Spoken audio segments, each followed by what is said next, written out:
Hey guys, welcome back to my channel. My name's Jessica Ward King, also known as the Stigma Crusher. And here in this channel we deal with issues of mental health and mental illness from my twin perspectives as a person with lived experience of bipolar 2 disorder, as well as a person with a PhD in experimental psychology. Sound like your jam? You're more than welcome here. Please remember to hit that subscribe button, and if you'd like to be notified each and every week when I post, hit that notifications bell as well. Remember to like and share widely. We would love to add people to our community here. And with that, I guess it's time to start stigma crushing for this week. Major depressive disorder, or clinical depression, or just depression, the blues, sadness. You may have heard of it in a lot of different ways, but depression is far, far more than just some sadness or the blues. Depression is a wide-ranging disorder that affects not only the mood but also cognition. It affects decision making. It affects things like sleep and eating. It has physical effects on the body. It is really a huge syndrome that has a lot of wide-ranging effects. And so this week we are going to have a look at major depressive disorder. And when you're trying to do diagnostics for major depressive disorder, I've got my trusty DSM-5 out again. If you recall, the DSM-5 is the Diagnostic and Statistics Manual number 5. It's the one that we're currently on. They are constantly revising the Diagnostic and Statistics Manual, and all we've got really to go from is the one that's been published for right now. And the reason that we have a DSM is so that psychiatrists have the language and the coding really to specify mental and psychiatric disorders in the population.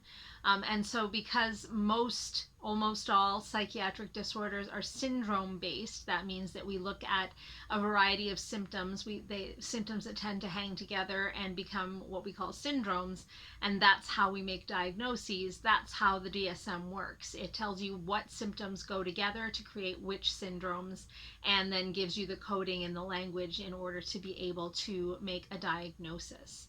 And so the DSM-5 has quite a few symptoms that are part of major depressive disorder. The first two, you have to have at least one of these two.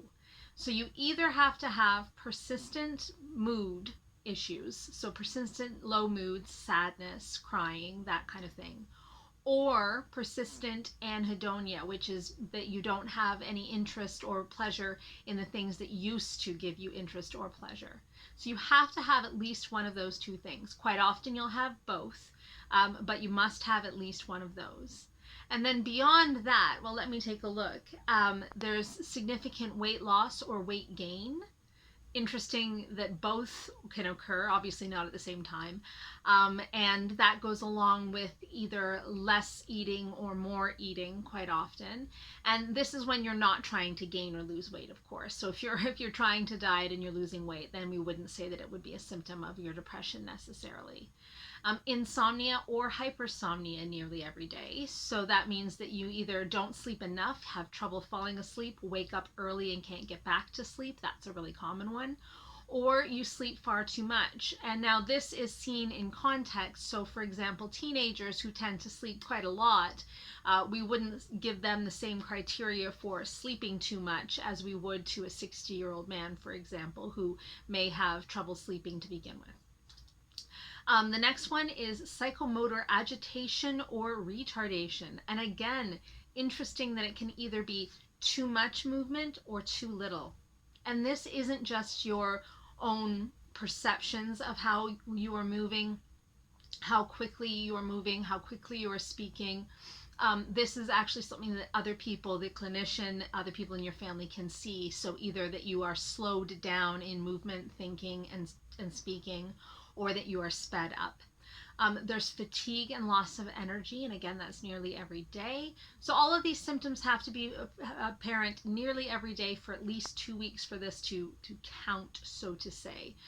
So regular sadness, you might expect to have these symptoms sometimes, for some of the time, for a little while, but not nearly every day for 2 weeks or more. So fatigue or loss of energy nearly every day. We have feelings of worthlessness or excessive guilt nearly every day. That guilt can be inappropriate and even delusional, so it doesn't make sense. It's guilt for something that you didn't do, guilt for no reason, or the guilt is very much excessive compared to what it is that you are worried that you have done or have not done. Diminished ability to think or concentrate, or lack of decisiveness. You can't make decisions nearly every day. And these can be either your subjective account of how you are able to think and make decisions, or somebody else's account of of a change in your thinking and decision making. And then finally, recurrent thoughts of death. It's not just a fear of dying, but actually thoughts of dying, thoughts of suicide, suicidal plans and ideations. That's the final criterion. And you have to have 5 of these criteria in order for a diagnosis of major depressive disorder to be given. Now, there used to be in the DSM-4 minor depressive disorder, which had fewer symptoms associated with it, but that's been dropped out in the DSM-5, and for what reason we don't know. But if you do look it up on the internet, you will still sometimes see minor depressive disorder there. It's no longer a diagnosis, though. You should be made aware. And of course, as with any DSM diagnosis, these symptoms have to cause clinically significant distress. So they have to be bothersome. It has to be something out of the ordinary, not normal for you, and that's causing you trouble in your life. And it's not attributable to the physiological effects of a substance or another medical condition. So if you know that you have low vitamin D, for example, or if your thyroid hormone is low, those things can cause depressive-like symptoms. And we wouldn't call it major depressive disorder if we know that you have those low levels in your body and in your blood, and that those have not been corrected, and that you're having these symptoms. We would say, okay, that's probably due to the low level of thyroid hormone or vitamin D or whatever vitamin or mineral or whatever it is. And we wouldn't diagnose major depressive disorder until that had been corrected, and then we still see this continuing for 2 weeks or more with the criterion of one of the first 2 symptoms, and altogether 5 of the symptoms that I've just mentioned. So that's how we would diagnose major depressive disorder. So something that's interesting about major depressive disorder, it's one of those things that they sometimes rather derisively, I find, call the common cold of psychiatric disorders. Major depressive disorder is a very common psychiatric disorder, rather. And it can occur with a lot of other psychiatric symptoms as well. So you can have major depressive disorder with anxiety. You can have it with psychotic features. You can have it as part of a bipolar disorder. You can have it with mania, of course, and that would be then called a mixed features episode of mixed features. So you can get major depressive disorder symptoms and a diagnosis that goes along with a lot of other psychiatric disorders. It can also co-occur with a lot of other medical disorders. And now, remembering that when we diagnose it, we say it can't be due to those medical disorders. And so if someone is afflicted by chronic illness or something that is very catastrophic, like let's say cancer or multiple sclerosis, and they have a reaction to that which is depressive, you might not necessarily say that they had major depressive disorder until it became clear that the depressive symptoms themselves were now kind of caused by themselves and by life experience rather than by the other illness itself. So it can get a little bit shades of gray, as with any diagnostic category. There can be shades of gray where some psychiatrists or clinicians would like to wait a little bit longer. For example, with grief, this is one that's been really widely publicized, that grief, if it goes on for too long, is now included in the DSM-5 as a psychiatric disorder. And some folks would say grief has no place to be in the DSM, that it's a natural process of grieving of a loss of life or other loss in life. But nonetheless, it is in there, and some psychiatrists do describe that they see patients with grief disorders that look a lot like major depressive disorder. So you do see it with a lot of other clinical details involved, and you do often see it described alongside those clinical entities as well. We do notice that there are many more women that are diagnosed with major depressive disorder than men. Now, this isn't necessarily because major depressive disorder is more common in women. It could be that it's described in women more often because the classical symptoms of major depressive disorder are something that's more socially acceptable to be seen in women. So the emotionality, the lack of decisiveness, for example, weight gain or weight loss, are things that are more commonly accepted in women. And so it could be that there's a presentation of major depressive disorder that looks a lot more female than it does male. And that kind of like, you know how they say that a heart attack can look much different in a woman than it does in a man. It may be that major depressive disorder looks a bit different in men than it does in women. And that's why we're not seeing the description applying equally to both. It may also be that there are things like perinatal and postpartum depression that are kind of lumped in with major depressive disorder, and of course those are more common in women than they are in men. Interestingly enough, men can suffer with postpartum depression, which would be a depression that would come after the birth of their child. Which is not in itself a physiological reaction to changing hormones in the body necessarily, but might be more of a psychosocial change.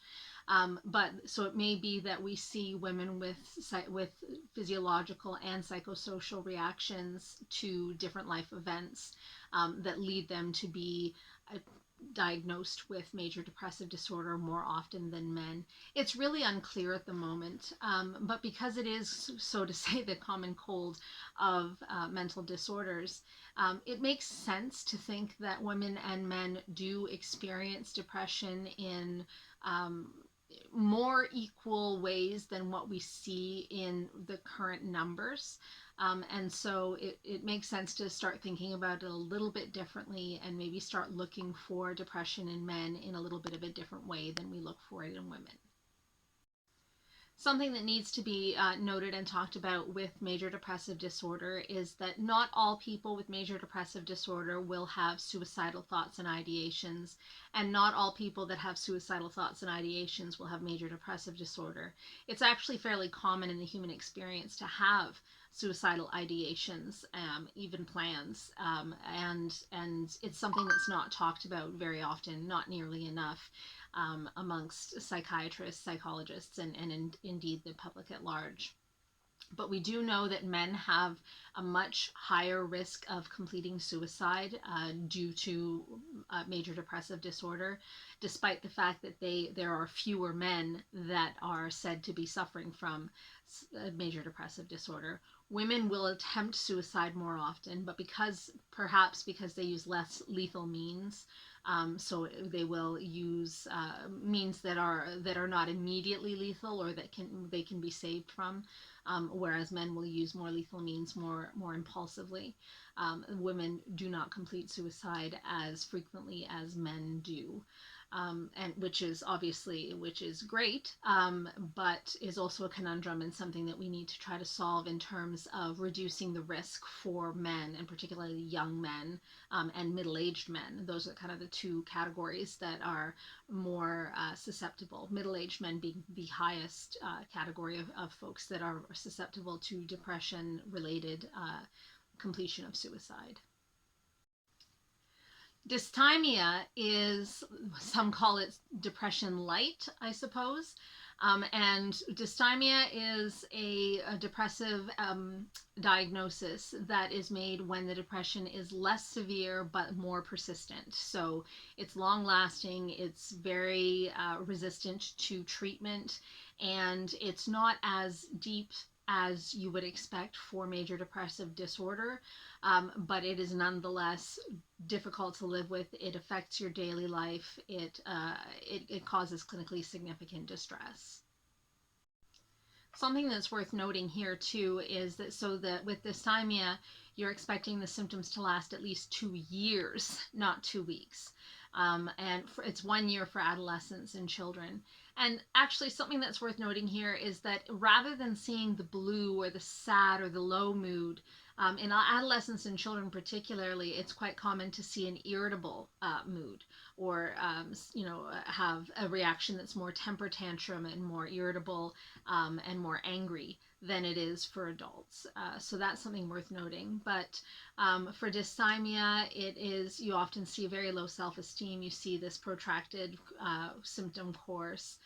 You see folks that don't go to the doctor and describe their symptoms because they'll look it up online and they'll say, oh, well, I don't have this and I don't have that, so it's not major depression, so I guess there's nothing wrong with me, even though I feel terrible and I can't live my life like this. But so that's why we often don't see people in clinic until it's been quite a long time and the diagnosis of dysthymia can be reached. So those are the features of major depressive disorder. Now, the important part for me, what does it feel like to have major depressive disorder? I have major depression in the context of my bipolar 2 disorder. And in bipolar 2, the depressions are usually deep and long lasting and very resistant to treatment. And that is my experience of them. I find that I have all of the symptoms that I described earlier, and they'll wax and they'll wane. Sometimes I will find that I have more cognitive deficit than I do sleep problems, and sometimes I'll find that I'm gaining weight and then I'm losing weight. But for me, the way that it feels, it's been described by others as, well, the famous Churchill description of the black dog, or a dark black hole, I've heard it described as. For me, it's more like a fog. It's more like gray everything. Everything tastes gray. Everything looks gray. Colors aren't as bright as they are when I'm well. Music doesn't sound as good as it does when I'm well. Everything's muffled. Everything's covered in a fog. And after a really long time, I find that I don't even notice it. I just think that this is the normal reality. But then when I do go into remission, when I am well again, I realize, oh my goodness, all this time I was seeing everything through a fog. One story I have is actually I was in about a 2-year long depressive episode, and this was just before I got my deep brain stimulator implant. And I was having this long lasting depression, and I thought everything was normal again. And when my implant started working, actually, it was my son had gone to sleep early. And so my wife and I were like, yay, it's like a date night inside. So I was the one that was going and finding something on something to stream on TV. My wife was going to make the supper, and she comes out with this curry, this bowl of curry, and naan bread, and I start to eat the curry, and we're watching the show that I'd picked out, and I was like, oh my god, this is amazing. Oh my gosh, did you use your mother's spices from Africa? Oh, this is so good. How did you make this so quickly? And she's looking at me like I'm an alien. And what she had actually done is she had taken that kind of already cooked chicken that was in a bag and from the grocery store, you know the kind, and naan bread that had been frozen, that had just been bought at the store and frozen in the freezer for God knows how long, and curry sauce out of a jar. And she'd put it all together in the pot and heat up the naan in the microwave, and that was it. I could finally taste again. And it was really like color, like taste, like scent coming back to me. And suddenly the fog was starting to lift. And that's how I experience it each and every time I experience the lifting of this gray fog. It's, for me, not so much a black hole as it is that gray mist and fog and grit all over everything. Kind of like, you know how after winter, at least if you have northern winters like I do, and all winter long, all of the grit and grime from the road is getting put all over the snow. So when snow first falls, it's white and beautiful and pristine, but then after about a day and a half, it's all covered in dirt. And as that snow melts, the dirt just melts down and everything's covered in dirt. It feels just like that. I'd love to hear what your depression feels like, or if you've ever experienced depression, what it felt like to you at the time. It's quite interesting. I find that as I get further away from a depressive episode, my memory of it seems to get fuzzy as well. and I only remember it more fully when I experience another depressive episode. So it'd be interesting to hear from you if you've ever experienced one in your lifetime, what it felt like to you, and if you're experiencing one now, what it feels like to you now. One of the best things we can do in our community is support one another through these difficult experiences. And if my experience is worth anything, talking about it and sharing our experiences with one another is really helpful to the process of recovery. That's all I wanted to talk about this week. If you have any questions about major depressive disorder or want to share your experiences, please do so in the comments below. I will always answer you. And take care this week. Have a great one, and I will see you in my next video next week. Bye. Stigma Crusher.